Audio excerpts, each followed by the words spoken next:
สำหรับขั้นตอนการสั่ง Invoice ให้กดมาที่หน้า Invoice แล้วกดปุ่ม Create Invoice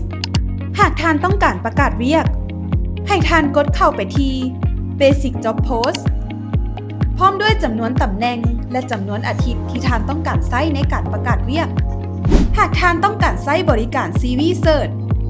แม่นให้กดที่ CV Search Point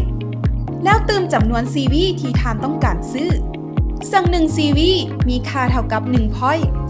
เมื่อท่านเติมข้อมูลครบถ้วนแล้วระบบก็จะคำนวณค่าใช้จ่ายทั้งหมดที่ท่านต้องใช้ในการประกาศเรียกให้โดยอัตโนมัติเมื่อเห็นว่าข้อมูลถูกต้องแล้วให้กด next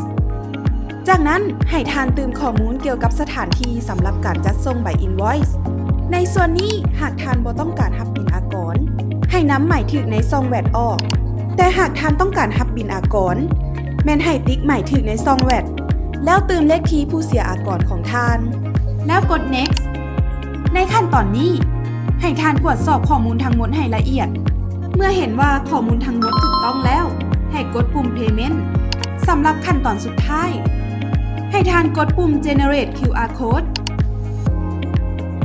จากนั้นกดสแกน QR code เพื่อชำระเงินหลังจากที่ชำระเงินผ่าน QR code แล้วท่านสามารถประกาศเรียกได้ทันทีโดยไม่ต้องรอท่าการอนุมัติหากท่านเลือกชำระเงินด้วยวิธีอื่นเช่นการชำระผ่านธนาคารจะต้องได้อัปโหลดไฟล์หลักฐานการโอนเงินและต้องรอท่าการตรวจสอบจากแอดมินซึ่งอาจต้องใช้เวลาในการตรวจสอบ 1-2 ชั่วโมงในเวลาทำการเพียงเท่านี้ก็สิ้นสุดขั้นตอนในการสั่ง Invoice